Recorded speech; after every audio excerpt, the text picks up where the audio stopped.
Hey everyone, welcome back to the channel. Thank you for being here. My name is Andrew, coming to you from the beautiful Carolinas. Today's topic is going to be why the narcissist was always watching you. Think about that for a minute. Everyone, if you like the content, please like, subscribe, and share. So the narcissist, why were they always watching you? From the beginning of the relationship, when you met them early on, they were consistently keeping their eyes on you. They were monitoring your behaviors. They were learning how to mimic back to you what you wanted to see. They were acting like they were interested in you. They were acting like they were interested in accomplishing the same goals, the dreams, the aspirations that you had. They wanted to glom onto you, if you will, and they wanted you to put your guard down and you to believe in the false narrative of the mask. Remember, the narcissist usually wears a mask. They act like they are person A when in fact they are person Z. They're the exact opposite. But what they do is they look for and they search for and they watch for unsuspecting individuals, which at one point was you, people who don't know their own worth, people who don't know their own value, perhaps people pleasers or yes people, or people with no or little boundaries, or people that want to believe in love, or people that have high levels of empathy or caring, or that want to succeed in building a relationship or creating a family or starting a business or investing in a friendship. The narcissist thrives on individuals like these. And you, like I shared earlier, at one point this was you. Maybe it's even you right now. Maybe this is your first video you're consuming and you're now just having light bulb moments. You're like, oh my gosh, this is actually me. And maybe you're getting shivers down your spine. Maybe your hair is raised up on your arms and you're like, I can't believe, how does Andrew know this? Andrew knows this because I've experienced it, first of all. Second of all, if any of this is resonating with you, most likely you should continue watching the video. Play it often, because this is an educational video about how the narcissist was always watching you to get close to you, to understand what makes you tick, to get as valuable information from you as they possibly can. So let's zoom into an example. Let's say that you had financial resources. Let's say that you had a large bank account. And let's say that you came from a wealthy family, a family that perhaps some of the people are aging, but they do have a boatload of money, a lot of money. Not the best English, but you understand. Well, the narcissist got close to you. Perhaps they had you fall in love with you. Perhaps they had you create a business for them, or loan them money, or strike up a friendship, or they got close to you in your hobbies, whatever it is. They got close enough to you to understand how much financial resources you had, and that in fact, perhaps down the road, you would be inheriting some money. Now, what happened here? Well, I'll tell you exactly what happened here. What happened here is the narcissist saw dollar signs in you and in your family, and they noticed that the people that were much older than you, that perhaps are close to leaving the planet, and we all are going to exit the planet at one period of time, but they were, perhaps their health was ailing, and the narcissist saw this too, and they saw an opportunity in you to get close to you, to have you become attached to them, so they could slowly sit around and wait for the payday. The payday is the financial reward from them staying with you in that relationship, acting like they cared about you, acting like they loved you, acting like everything that you wanted the relationship to be. They were wearing that mask, manipulating you. But that wasn't the truth. The truth was, as soon as the inheritance arrived, most likely, what did they do? They asked you to spend the money, or to give them money, or buy a property, or do this, or do that, or the other thing. In other words, they wanted to blow through your money. These are examples that I hear frequently, and I lived some of these things as well. Point being, the narcissist was watching you the whole time. They were watching how you attracted individuals. In other words, they're watching how kind and loving you are, and how kind and loving you were, how perhaps you would even wave to complete strangers. Why? Because you're a beautiful, bright, shining light. You're an abundant person, and you don't need to be embarrassed about waving to a stranger. That's what you're supposed to do. You're supposed to be kind to each other. But in this day and age, kindness is found few and far between, specifically because the narcissist has now infiltrated many relationships on the planet, and people are becoming awakened and aware. But the narcissist was watching you back then. They were watching how people were attracted to you, how people were drawn to you. And the narcissist wanted to take this from you. They wanted you to become a shell of yourself. They wanted you to become isolated. They wanted you not to believe in yourself. They wanted to drive wedges between you, your family members, you, your own kids, you, your extended family, you and your friends, you and your relationships, you and your coworkers, you and your neighbors, you and your business associates, you and anybody who was participating in hobbies that you were a part of. They were trying to drive wedges left, right, and center with anything that could support you. That is why when these relationships end, usually they end with a thud, a crash, a bang, and usually the individual is discarded. Now, the narcissist is the individual usually doing the discarding. And what happens here is the person who was discarded, they are now taking on the weight of the world because now they are certainly isolated. Their financial resources have taken a hit. Their network of friends has blown up. Flying monkeys are swarming all around them. They have no stability. They can't wrap their head around who would do this to another individual. They probably didn't even know what narcissism was at this point. And they had to figure this all out by themselves because nobody was going to go knock on their door. Nobody was going to rescue them. And there was a mountain of work that this individual had to go through. Maybe it was you, maybe it is you, maybe it's going to be you, and I hope to God it's not, but keep watching the video and getting the wisdom. Point being is when you find yourself on an island, isolated, and there's no hope in sight, and you can barely see the light at the end of the tunnel, this is a very challenging place to be. It's a place where I once was, and believe me when I tell you, it was not a fun period of time to go through this alone during a pandemic. Detached retina, couldn't walk, mountain of credit card debt, left for dead, etc. Having said all these things, what happened was this individual slowly began to put themselves back together. Now I'm referring most likely to you. Definitely it was me. And the individual is getting wisdom. They're now searching in Google and or YouTube, discovering what type of relationship that was, and they realize at one pivotal moment, whenever that was, oh my goodness, that was a toxic individual I was in a relationship with. That maybe even was a narcissist, who knows? But this is not a stable or healthy ending to a relationship. And now that I am understanding the terms, the glossary, the definitions about the narcissistic abusive cycle, and so many things are resonating with me, so many light bulbs are going off all around me, and all these things are clicking with me. Now I actually realized that I was not where I thought I was. I thought I was in a stable or healthy relationship. I was existing in a place called the narcissistic fog. I was not living. I certainly was not thriving. And I was being used as a sounding board, a punching bag. I was being verbally abused. I was being at times financially abused, emotionally abused, spiritually abused, maybe even physically abused. But these abuses kept happening more and more frequently as the length of the relationship went on and on. And I was always trying to get back to that beginning, the initial stage, which I now realize was called the love bomb / euphoric stage. And I couldn't quite get there. I could get there for little moments in time, maybe a day a month, maybe 2 days a month, but just enough to keep me invested. Just enough to keep the narcissist invested in the relationship.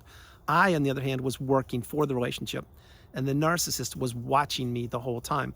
They were watching my health deteriorate. They were watching my checkbook go to zero. They were watching my social network and support system implode all around me.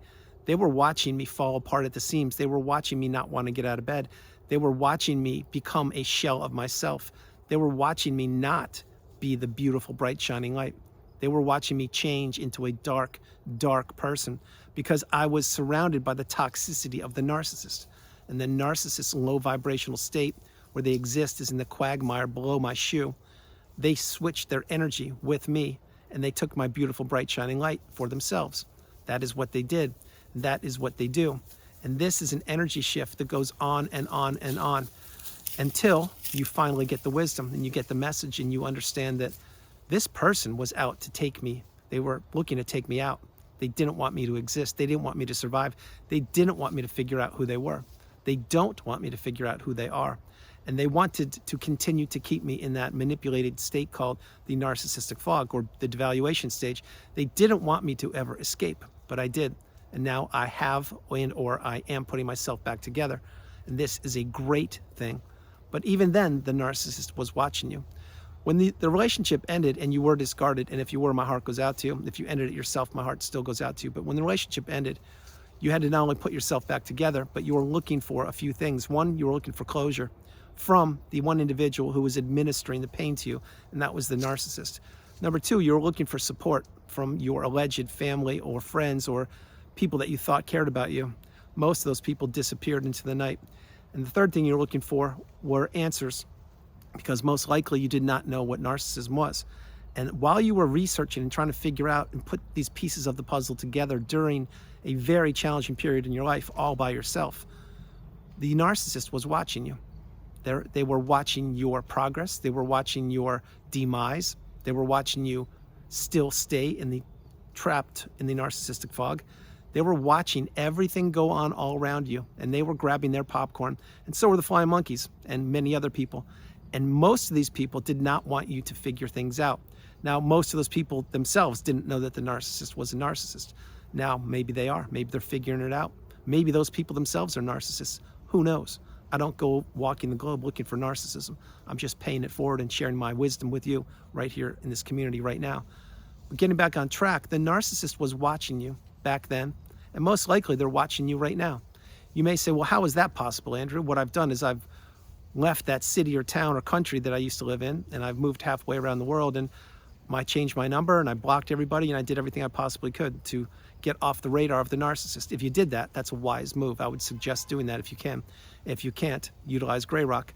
But again, the path is to go no contact, block them, remove all flying monkeys and people associated with them. I'm referring to the narcissist. If not now, when? Take action. But all these things I'm sharing with you are pivotal. And if you did that, you still might say, well, how do they know about where I am and what I'm doing? Well, I'll just tell you a few things. The narcissist has flying monkeys, and through the grapevine, perhaps, although not definitely, but maybe some of these people are flying monkeys without even knowing they're flying monkeys.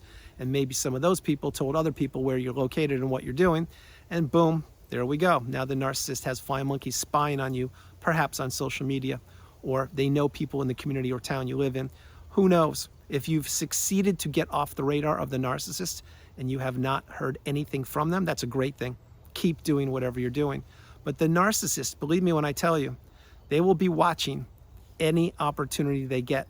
Think about when you would be with the narcissist, when they would be on one of their 3 smartphones. What do you think they were doing? Do you think that they were trying to spread cheer and love and abundance in the world? No, they weren't. What they were doing is they were looking, A, for your replacement, but B, they were watching other new sources of supply, other potential people to take your place, other people that could fit in your shoes. And of course, we now know nobody can fit in your shoes. There is no one that can replace you because you are an abundant, beautiful person. But the narcissist was looking all over social media, perhaps on dating apps, maybe on popular social media platforms under alias accounts, in other words, fake accounts. And they were stalking and looking at other people.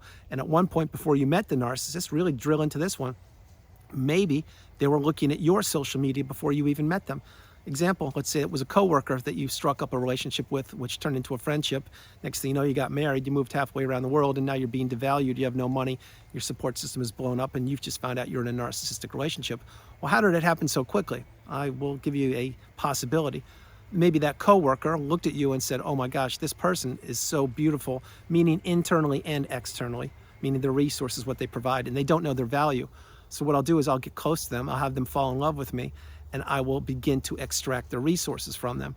But how did they figure that out so quickly? Because they were a coworker of yours, and they looked at your social media, and they found out that you love long walks on the beach, you love dogs, and you love to be an abundant, beautiful person. And you probably didn't have boundaries. So they figured out what you liked, your hobbies, and what made you work, what made you tick, and they added on to those, saying, hey, I love to go hiking too. I love long walks on the beach, and I have 3 dogs. When in fact, they haven't been on the beach in their entire life. They don't like to walk, and they've never pet a dog in their entire life, but they got close to you by saying that. Next thing you know, boom, their hard work, reconnaissance, or spying on your social media is now about to pay big dividends for them, and it's really gonna set you back. Now, these are examples of illustrations of how people fall into the narcissistic relationship, but the key for this video is the narcissist was always watching you. They're watching multiple people. I can assure you of that. They are watching people they work with. They're watching neighbors. They're watching their alleged friends. They're watching flying monkeys. They're watching their own kids. They're watching their own grandparents or parents. They're watching people on airplanes, trains, automobiles. They're watching people in organizations and or groups. They are always comparing their life with other individuals. They're always comparing what other individuals have with what they want. They're always trying to figure out a way to get from an unsuspecting individual what it is that they want, which is virtually anything that person has. So I used the financial resources example earlier. I'll now just use, let's say, a membership to a club or access to a yacht or a beach house or something. Let's say that one of your friends, who turns out to be the narcissist, they believe that they should own a beach house or a yacht or have access to a beautiful vacation home, but they don't have the resources to do it. What will they do? I will tell you.